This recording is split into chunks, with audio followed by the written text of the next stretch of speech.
Hey guys, welcome back to Lost My Thread. I'm Teresa and today is the reveal day for the So Frugal 2022 challenge. So I'm going to show you what I made.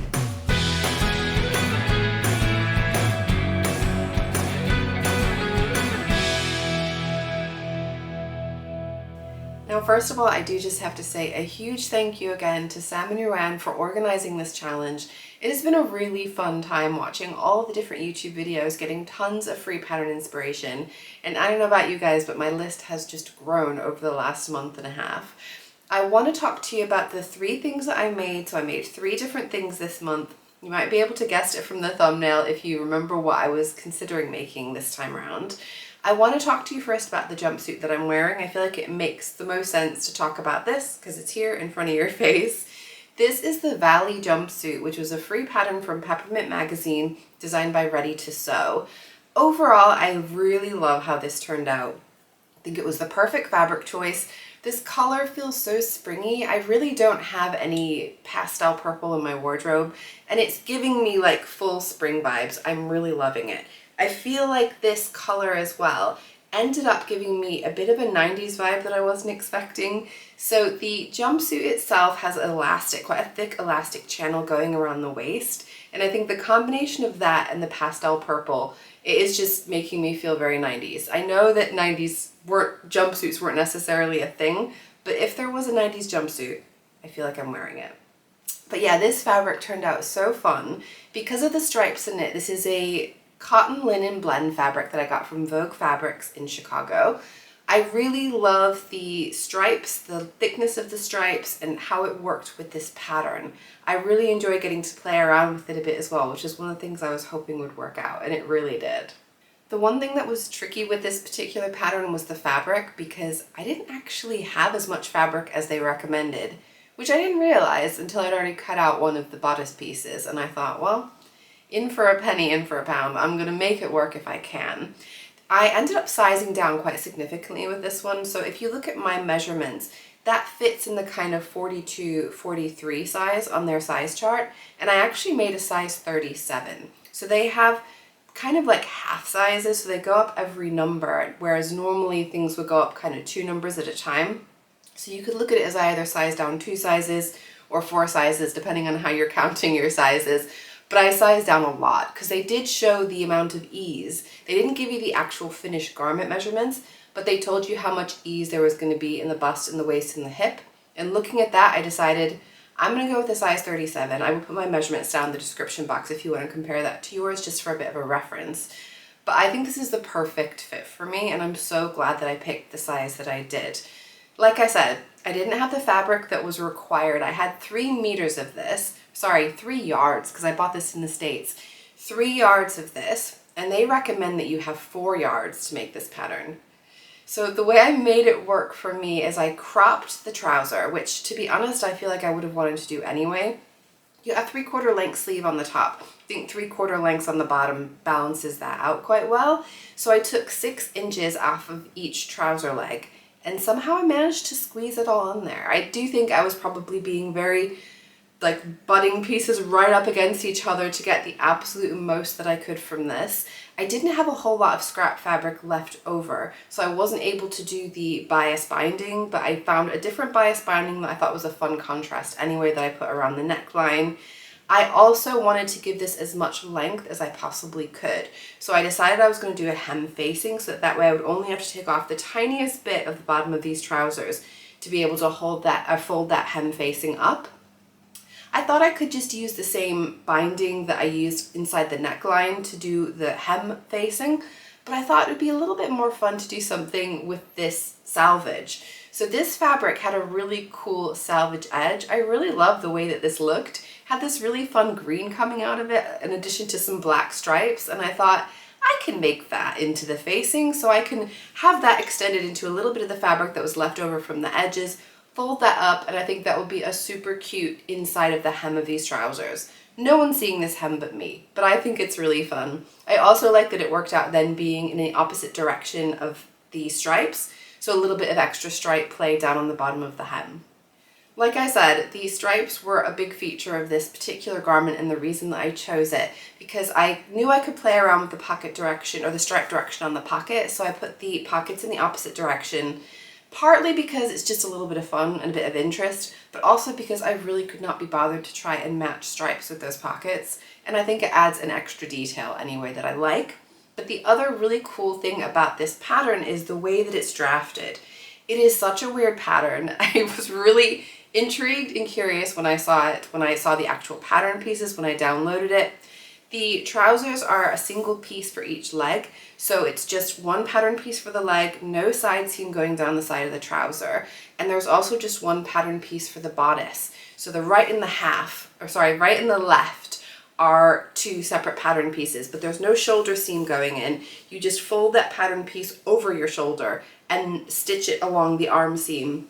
And that's what becomes the back of the bodice and the front of the bodice.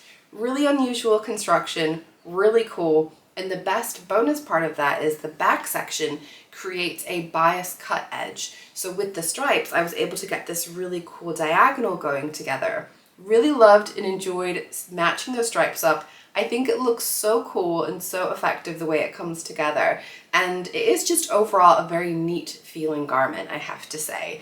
Now, obviously this is a grown-on sleeve if you haven't worked that out. So if you look, there is a lot of excess fabric here. That's always going to be the case when you have a grown-on sleeve. When my arms are down, I don't think it's too much of a problem. I think it looks absolutely fine. It feels comfortable. It doesn't feel too much bulk or anything like that under the arms. So I'm really comfortable with it. I did change the neckline. So the original neckline was supposed to be quite a high curved neckline. I didn't really like the way that was going to sit on me. I didn't think that would be a good shape for me. So I made it more of a V-neck and I lowered it down a bit, which I feel like is a good hack for me. I feel like I liked the way that worked out. The only thing I would say is it's meant to be one continuous piece that then folds under itself to create the button placket. And because it was angled, I didn't end up having that nice neat edge turning in inside the button placket. I'll put a picture up so you can see what I'm talking about, but basically I think rather than doing the binding, the bias binding around this neck edge, I think I probably should have done a facing, and then it could have been a lot neater on the inside of that button placket section. I'm happy with it, it's not a problem. I'm just talking about ways that it could be perfect. But on the whole, I think this is a really fun jumpsuit. It's really playful, it's really comfortable. There is a button at the back as well, which allows you to get it on and off a lot more easily. I have managed to just wriggle it on without undoing the button at the back because I was curious if I could, but it is quite tricky getting it over that shoulder section. So I feel like I do really want to use that button, and you just make a thread chain to go over that just to close that up. So I feel like overall it's got a nice neat finish. I think it looks good and I'm really happy with it. The one thing I do have to mention though are the instructions for this pattern. I have made ready to sew patterns before and the instructions were great. I didn't have any issues with them. I've made Peppermint magazine free patterns before, no issues with the instructions. But this one was weird and really annoying for me. I think it might be different depending on how you sew and how you like to follow your instructions. I'm someone who likes to print out the instructions so that I've got a booklet that I can refer to. I can make notes on it for myself, and I don't have to have a screen in front of me, so I don't have to have a computer open or a phone open to be able to look at the instructions. So that is my preference. So I printed all these instructions out, and there are sections of the instructions where they're not actually in the instructions. It's a link to somewhere else to get the instructions. So one of it was on their website, the tutorial for the bias binding. I knew how to do a bias bound neck edge, so I didn't bother clicking through that link, but I would have liked it to be in the instructions, especially, you know, if I didn't know what I was doing, it would have been very helpful to have it in the actual instructions. The other bit that really annoyed me was the elastic waist channel. When you looked at the instructions of how to make the elastic waistband, it gives you a YouTube link to the Ready to Sew's YouTube channel where they will show you how to make it. And that for me, it was just like too much. I mean, it was more time consuming by far for me. All I wanted to do was to get a basic idea of how are we constructing this, what are my seam allowances, and I can make this elastic waist channel. But instead I had to watch this whole video, make notes for myself so that when I'm sewing, I can just easily glance at what the seam allowance is for which bit.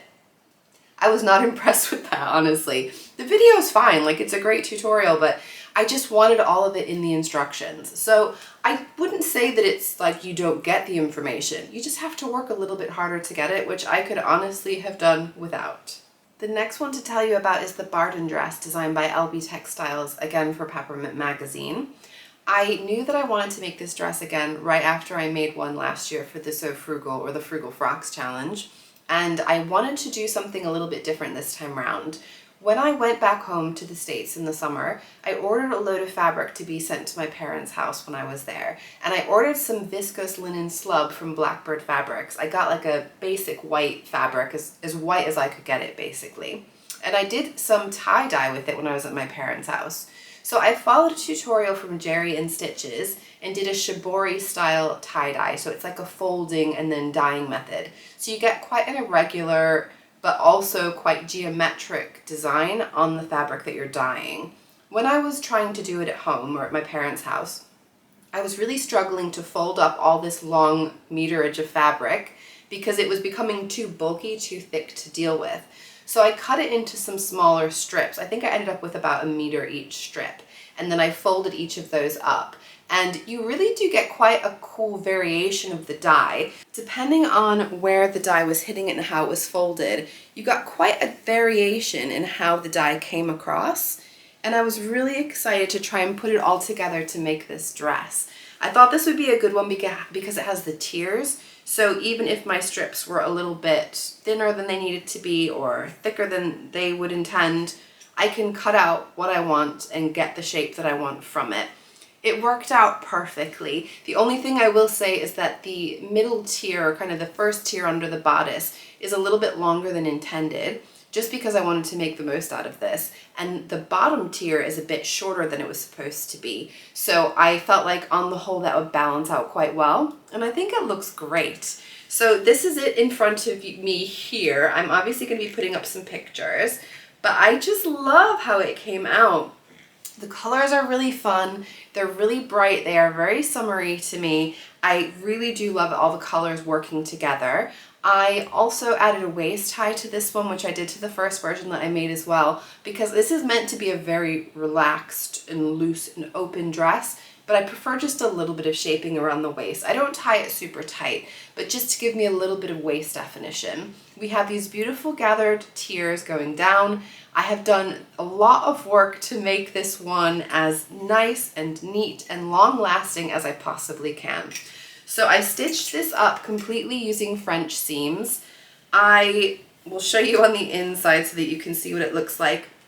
I also did French seams on the pockets as well, so it has a side seam pocket. I really do not like a side seam pocket flapping around though, so I created some thread chains to attach the pocket to the waistband. I actually did a tutorial when I was making this, so I'll put a link to that if you didn't see it. I also use the same method, obviously, of the thread chain on this jumpsuit at the button that I'm wearing right now.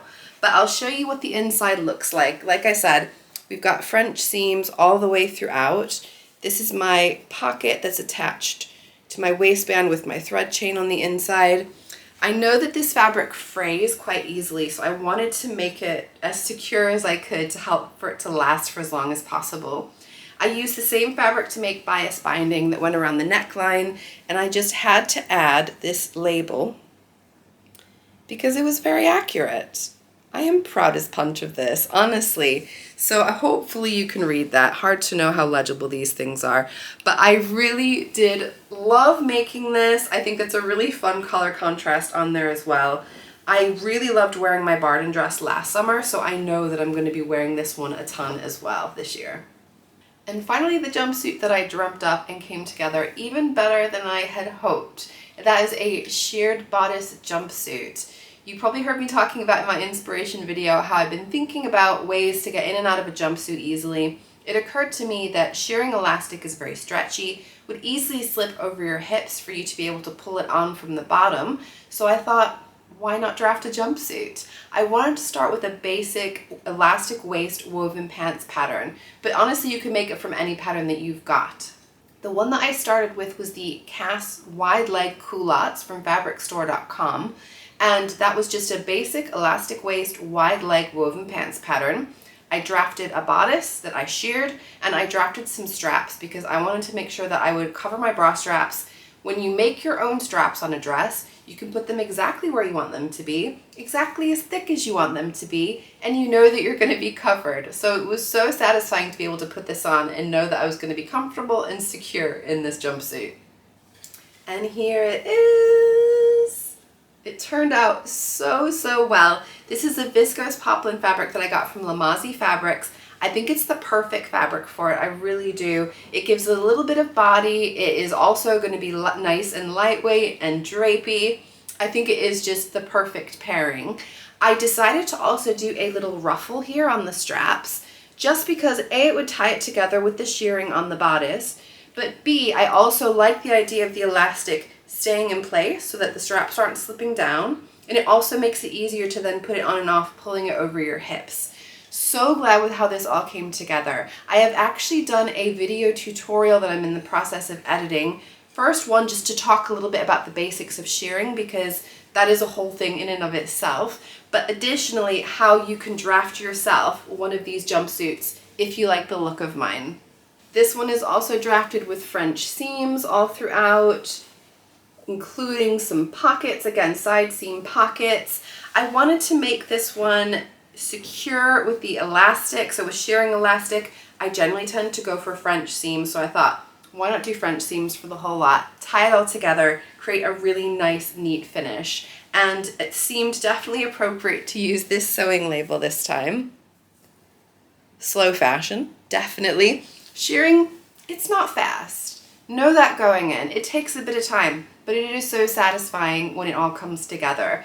For the bodice, I wanted to make sure that it was long enough that it would skim just the top of my hips. I basically wanted to make sure that it was just below the fullest part of my tummy, because shearing elastic is actually quite slimming. It is tight against your body, so it pulls everything in. And so I think that creates the perfect silhouette to then open out to the full trouser underneath. I also do love how that ruffle detail ended up on the strap.